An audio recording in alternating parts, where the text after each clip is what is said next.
नमस्ते। सबसे पहले तो सीआईआई को 125 साल सफलतापूर्वक पूर्ण करने के लिए आप सबको बहुत बहुत बधाई। कांग्रेचुलेशंस। इस 125 साल की यात्रा बहुत लंबी होती है। अनेक पड़ाव आए होंगे, अनेक उतार चढ़ाव आए होंगे, लेकिन 125 साल तक एक संगठन को चलाना ये अपने आप में बहुत बड़ी बात होती है। उसमें समयानुकूल परिवर्तन आए हैं, व्यवस्थाएं बदली है, और पहले तो मैं इन 125 साल में सीआईआई को मजबूती देने में जिन जिन लोगों ने योगदान दिया है, वैसे सभी पूर्व के आपके महानुभावों को भी इस समय बधाई दूंगा। जो हमारे बीच नहीं होंगे उनको आदरपूर्वक नमन करूंगा, और भविष्य में इससे जो संभालने वाले हैं उनको अनेक अनेक शुभकामनाएं भी देता हूं। कोरोना के इस टाइम पीरियड में इस तरह के ऑनलाइन इवेंट्स शायद यही एक न्यू नॉर्मल बनते जा रहा है, लेकिन ये भी इंसान की सबसे बड़ी ताकत होती है कि वो हर मुश्किल से बाहर निकलने का रास्ता बना ही लेता है। आज भी हमें जहां एक तरफ इस वायरस से लड़ने के लिए सख्त कदम उठाने हैं, वहीं दूसरी तरफ इकोनॉमी का भी ध्यान रखना है। हमें एक तरफ देशवासियों का जीवन भी बचाना है, तो दूसरी तरफ देश की अर्थव्यवस्था को भी स्टेबलाइज करना है, स्पीड अप करना है। इस सिचुएशन में आपने गेटिंग ग्रोथ बैक इस बात को प्राथमिकता दी है, और निश्चित तौर पर इसके लिए आप सभी भारतीय उद्योग जगत के लोग बधाई के पात्र हैं। बल्कि मैं तो गेटिंग ग्रोथ बैक से आगे बढ़कर ये भी कहूंगा कि yes we will definitely get our growth back. आप लोगों में से कुछ लोग सोच सकते हैं कि संकट की इस घड़ी में मैं इतने कॉन्फिडेंस से ये कैसे बोल सकता हूं। मेरे इस कॉन्फिडेंस के कई कारण हैं। मुझे भारत की कैपेबिलिटीज और क्राइसिस मैनेजमेंट पर बहुत भरोसा है। मुझे भारत के टैलेंट और टेक्नोलॉजी पर भरोसा है। मुझे भारत के इनोवेशन और इंटेलेक्ट पर भरोसा है। मुझे भारत के फार्मर्स, एसएमईज, एंटरप्रेन्योर्स पर भरोसा है, और मुझे भरोसा है इंडस्ट्री के लीडर्स पर, आप सभी पर। इसलिए मैं कह रहा हूं yes we will get our growth back. India will get its growth back. साथियों, कोरोना ने हमारी स्पीड जितनी भी धीमी की हो, लेकिन आज देश की सबसे बड़ी सच्चाई यही है कि भारत लॉकडाउन को पीछे छोड़कर अनलॉक फेज 1 में एंटर कर चुका है। अनलॉक फेज 1 में इकोनॉमी का बहुत बड़ा हिस्सा खुल चुका है। काफी हिस्सा अभी 8 जून के बाद और खुलने जा रहा है। यानी गेटिंग ग्रोथ बैक की शुरुआत तो एक प्रकार से हो चुकी है। आज ये सब हम इसलिए कर पा रहे हैं क्योंकि जब दुनिया में कोरोना वायरस पैर फैला रहा था तो भारत ने सही समय पर सही तरीके से सही कदम उठाए। दुनिया के तमाम देशों से तुलना करें तो आज हमें पता चलता है कि भारत में लॉकडाउन का कितना व्यापक प्रभाव रहा है। इस लॉकडाउन में भारत ने कोरोना से लड़ाई के लिए फिजिकल रिसोर्सेज को तैयार तो किया ही, हमने ह्यूमन रिसोर्स को भी बचाने का भरसक प्रयास किया है। ऐसे में अब सवाल ये है कि इसके आगे क्या? इंडस्ट्री लीडर्स के नाते आपके मन में ये सवाल जरूर होगा कि अब सरकार क्या करने जा रही है। आत्मनिर्भर भारत अभियान के बारे में भी मुझे पक्का विश्वास है कि आपके मन में भी मंथन चलता होगा, कुछ सवाल भी होंगे और ये बहुत स्वाभाविक है, ऑब्वियस है। साथियों, कोरोना के खिलाफ इकोनॉमी को फिर से मजबूत करना ये हमारी हाईएस्ट प्रायोरिटीज में से एक प्रमुख प्रायोरिटी है।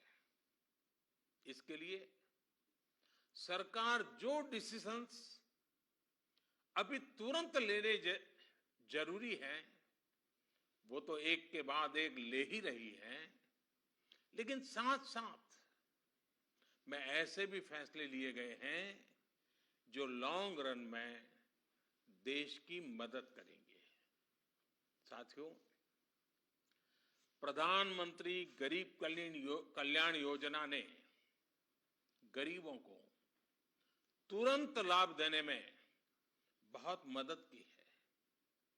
इस योजना के तहत करीब 74 करोड़ बेनिफिशियरीज उनके घर तक राशन पहुंचाया जा चुका है। प्रवासी श्रमिकों के लिए भी फ्री राशन पहुंचाया जा रहा है। इसके अलावा अभी तक गरीब परिवारों को 53,000 करोड़ रुपीस यानी 53,000 करोड़ रुपए से ज्यादा की फाइनेंशियल असिस्टेंस दी जा चुकी है। महिलाएं हो, दिव्यांग हो, बुजुर्ग हो, श्रमिक हो, हर किसी को इससे लाभ मिला है। लॉकडाउन के दौरान सरकार ने गरीबों को 8 करोड़ से ज्यादा गैस सिलेंडर उनके घर तक मुफ्त में पहुंचा दिया है। इतना ही नहीं, प्राइवेट सेक्टर्स के करीब 50 लाख एम्प्लॉइज के खाते में 24% ईपीएफ कंट्रीब्यूशन भी सरकार ने किया है। इनके खाते में करीब 800 करोड़ रुपए जमा कराए गए हैं। साथियों, भारत को फिर से तेज विकास के पथ पर लाने के लिए, आत्मनिर्भर भारत बनाने के लिए 5 बातें बहुत आवश्यक है। इंटेंट, इंक्लूजन, इन्वेस्टमेंट, इंफ्रास्ट्रक्चर और इनोवेशन। हाल में जो बोल्ड फैसले लिए गए हैं उसमें भी आपको इन सभी की झलक मिल जाएगी। इन फैसलों के साथ हमने तमाम सेक्टर्स को फ्यूचर रेडी किया है। इसी वजह से आज भारत एक नए ग्रोथ ओरिएंटेड फ्यूचर की दिशा में बड़ी उड़ान के लिए तैयार है। साथियों, हमारे लिए रिफॉर्म्स ये कोई रैंडम या स्कैटर्ड डिसीजन नहीं रहे हैं। हमारे लिए reforms systematic, plan, integrated, interconnected और फ्यूचरिस्टिक प्रोसेस है। हमारे लिए रिफॉर्म्स का मतलब है फैसले लेने का साहस करना और उन्हें लॉजिकल कंक्लूजन तक ले जाना।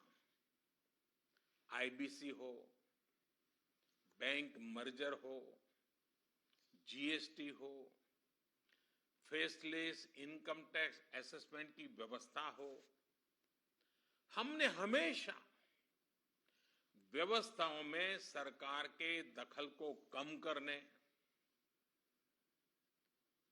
और मैंने तो लाल किले पर भी कहा था कि लोगों से, जिंदगी से सरकार को जितना हम कम कर सकते हैं हम करना चाहते हैं। प्राइवेट एंटरप्राइज के लिए एनकरेजिंग इकोसिस्टम खड़ा करने पर हम लगातार बल देते रहे हैं, कदम उठाते रहे हैं। इसी वजह से सरकार आज ऐसे पॉलिसी रिफॉर्म्स भी कर रही है जिनकी देश ने एक प्रकार से उम्मीद भी छोड़ दी थी। लोगों ने मान लिया था भाई ये तो हमारे देश में नहीं हो सकता है, ऐसी चीजें होने लगी हैं। अगर मैं एग्रीकल्चर सेक्टर की बात करूं तो हमारे यहां आजादी के बाद जो नियम कायदे बने उसमें किसानों को बिचौलियों के हाथों में छोड़ दिया गया था। किसान कहां फसल बेच सकता है, कहां नहीं बेच सकता है, इस तक के नियम बहुत सख्त थे। किसानों के साथ दशकों से हो रहे अन्याय को दूर करने की इच्छा शक्ति हमारी सरकार ने दिखाई है। एपीएमसी एक्ट में बदलाव के बाद अब किसानों को भी उनके अधिकार हासिल होंगे। किसान अब जिसे चाहे, जहां चाहे और जब चाहे अपनी फसल अपनी शर्तों पर, किसान की शर्तों पर वो फसल बेच सकते हैं। अब कोई किसान अपनी फसल देश के किसी भी राज्य में ले जाकर बेच सकता है। पहले तो इस पर भी बंधन थे। साथ ही वेयरहाउसेस में रखे अनाज या एग्रीकल्चर प्रोडक्ट्स अब इलेक्ट्रॉनिक ट्रेडिंग के जरिए भी बेचे जा सकते हैं।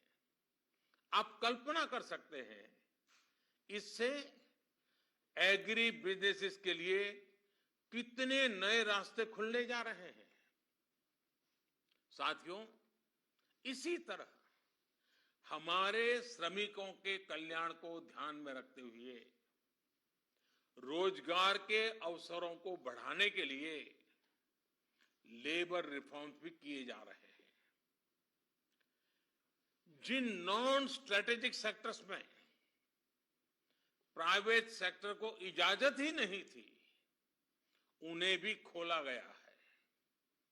आपका ध्यान इस पर भी गया होगा कि सबका साथ, सबका विकास, सबका विश्वास के रास्ते पर चलते हुए हम वो फैसले भी ले रहे हैं जिसकी मांग बरसों से हो रही थी।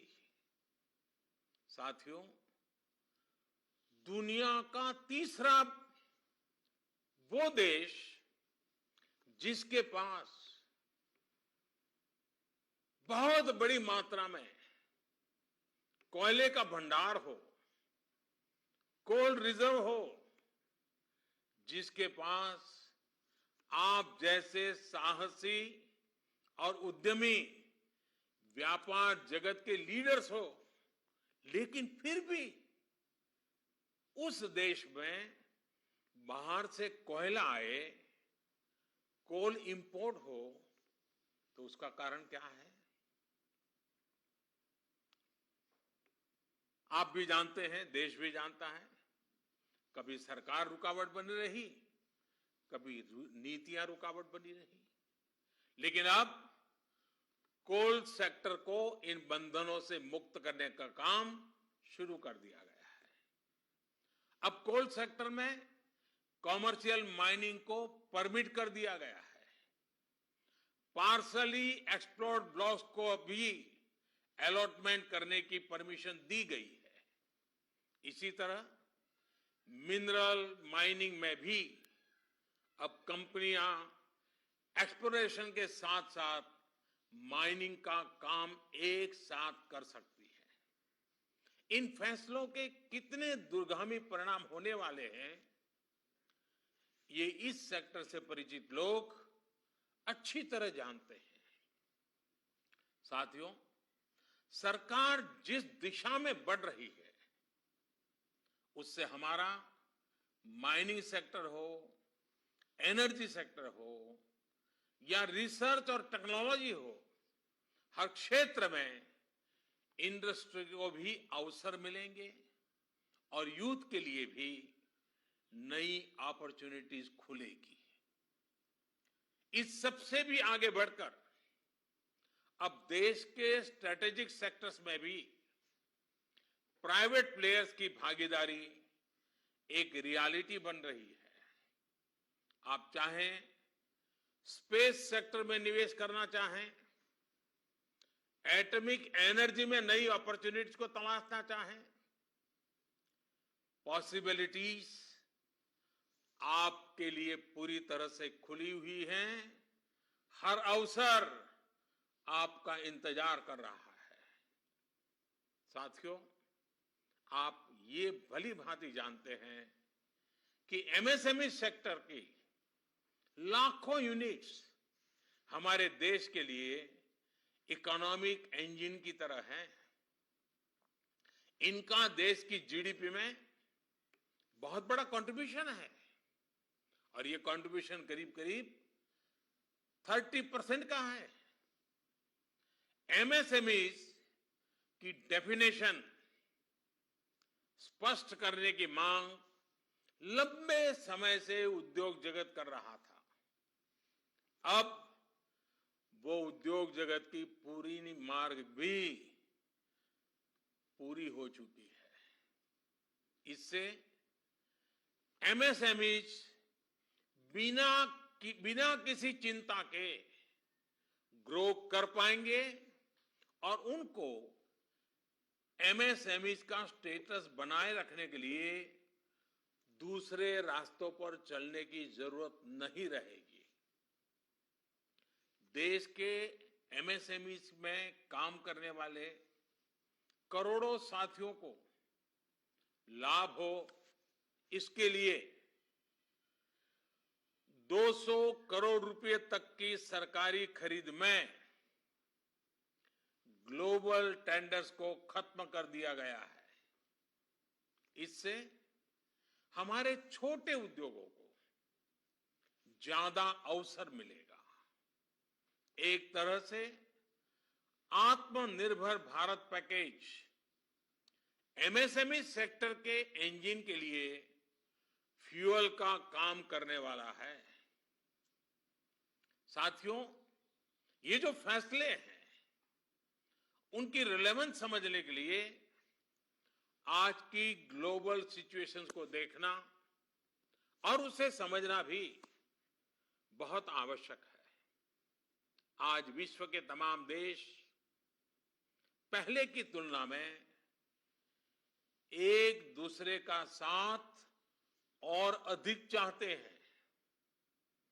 देशों में एक दूसरे की जरूरत और ज्यादा पैदा हुई है, लेकिन इसी के साथ ये चिंतन भी चल रहा है कि पुरानी सोच, पुरानी रीति नीति, पुरानी पॉलिसीज क्या आज कारगर होगी क्या? स्वाभाविक है कि इस समय नए सिरे से मंथन चल रहा है और ऐसे समय में भारत से दुनिया की अपेक्षा, एक्सपेक्टेशंस और बड़ी है। आज दुनिया का भारत पर विश्वास भी बढ़ा है और नई आशा का संचार भी हुआ है। आपने भी देखा है कि कोरोना के संकट में जब किसी देश के लिए दूसरे की मदद करना मुश्किल हो रहा था, हर कोई अपने को संभालने में लगा था, ऐसी संकट की घड़ी में भारत ने 150 से ज्यादा देशों को मेडिकल सप्लाई भेजकर उनके लिए मानवीय मदद का काम किया है। साथियों, world is looking for a trusted, reliable partner. Bharat में पोटेंशियल है, स्ट्रेंथ है, एबिलिटी है। आज पूरे विश्व में भारत के प्रति जो ट्रस्ट डेवलप हुआ है, उसका आप सभी को, भारत की इंडस्ट्री को पूरा फायदा उठाना चाहिए। ये आप सभी की जिम्मेदारी है, सीआईआई जैसे संगठनों की जिम्मेदारी है कि मैन्युफैक्चर्ड इन इंडिया के साथ ट्रस्ट, क्वालिटी, कॉम्पिटिटिवनेस तीनों जुड़ा हो। आप 2 कदम आगे बढ़ाएंगे, सरकार 4 कदम आगे बढ़कर आपका साथ देगी। प्रधानमंत्री के तौर पर मैं आपको भरोसा दे रहा हूं कि मैं आपके साथ खड़ा हूं। भारतीय उद्योग जगत के लिए ये राइज टू द ओकेजन की तरह है। Trust me, getting growth back इतना मुश्किल भी नहीं है। और सबसे बड़ी बात कि अब आपके पास, इंडियन इंडस्ट्रीज के पास एक क्लियर पाथ है। आत्मनिर्भर भारत का रास्ता, सेल्फ रिलायंट इंडिया का पाथ। आत्मनिर्भर भारत का मतलब है कि हम और ज्यादा स्ट्रांग होकर दुनिया को एम्ब्रेस करेंगे। आत्मनिर्भर भारत वर्ल्ड इकोनॉमी के साथ पूरी तरह इंटीग्रेटेड भी होगा और सपोर्टिव भी।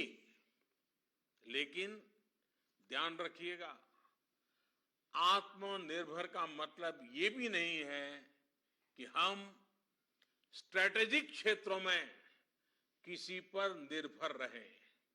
हम उस स्थिति में नहीं रहना चाहते। It is about creating strong enterprise in India, enterprises that can become global forces. It is about generating employment.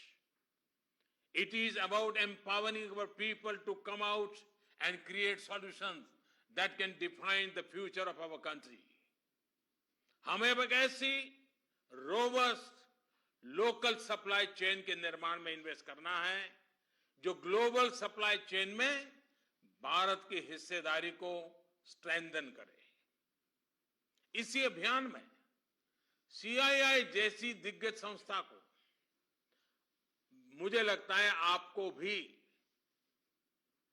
Post corona नई भूमिका में आगे आना होगा।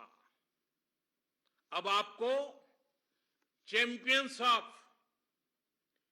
इंडिजिनस इंस्पिरेशंस बनकर आगे आना है।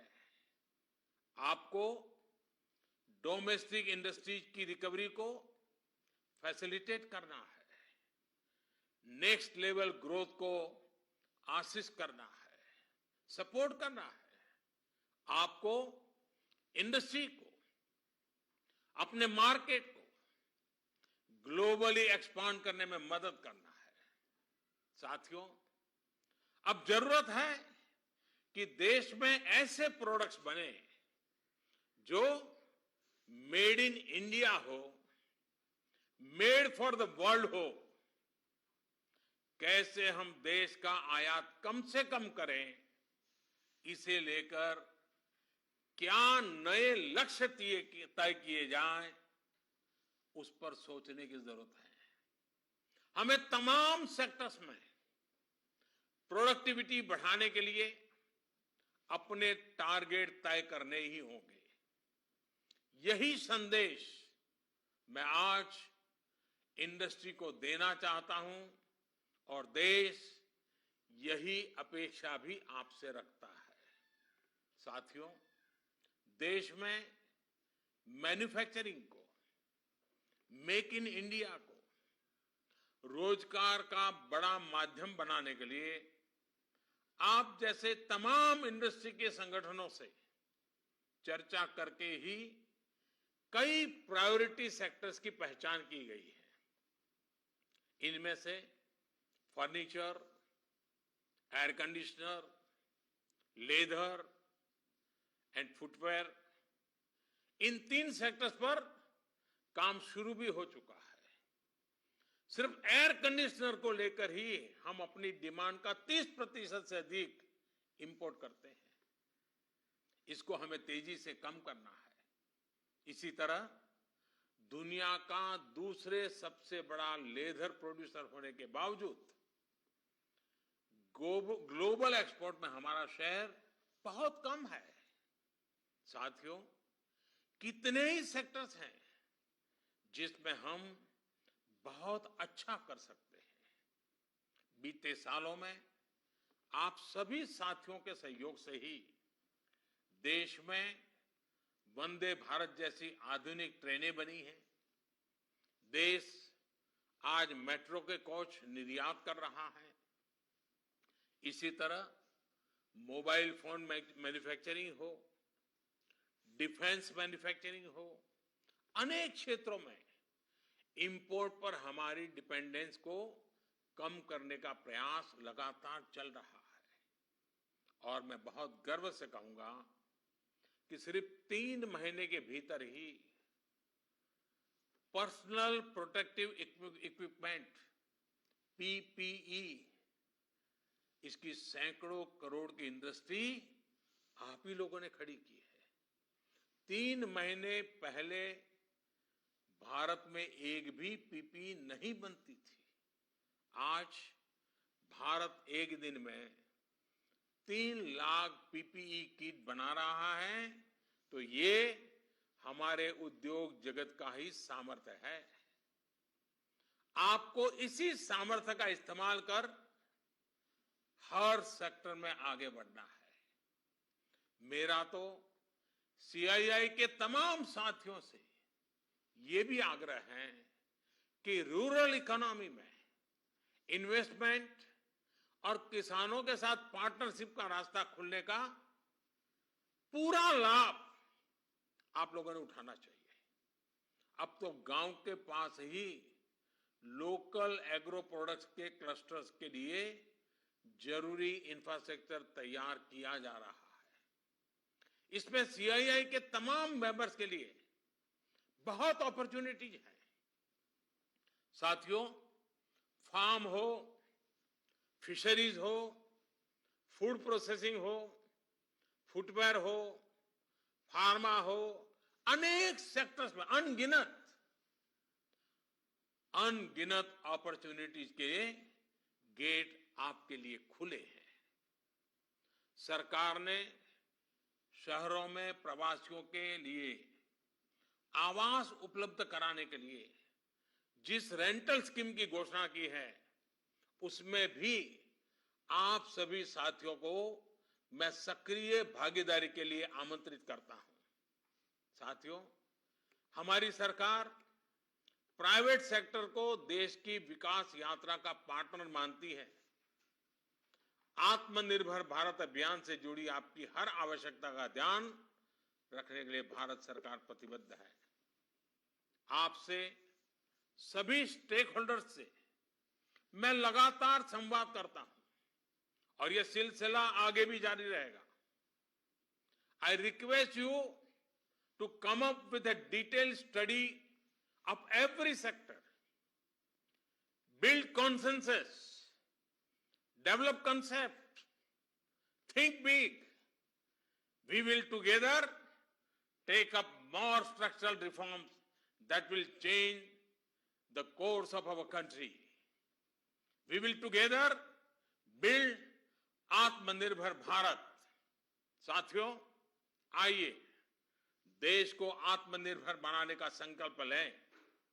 इस संकल्प को पूरा करने के लिए अपनी पूरी ताकत लगा दें। सरकार आपके साथ खड़ी है। आप देश के लक्ष्यों के साथ खड़े होइए। आप सफल होंगे, हम सफल होंगे तो देश नई ऊंचाई पर पहुंचेगा। आत्मनिर्भर भारत का सपना साकार होगा। एक बार फिर सीआईआई को 125 वर्ष पूरा होने पर मेरी तरफ से बहुत बहुत शुभकामनाएं। बहुत बहुत धन्यवाद।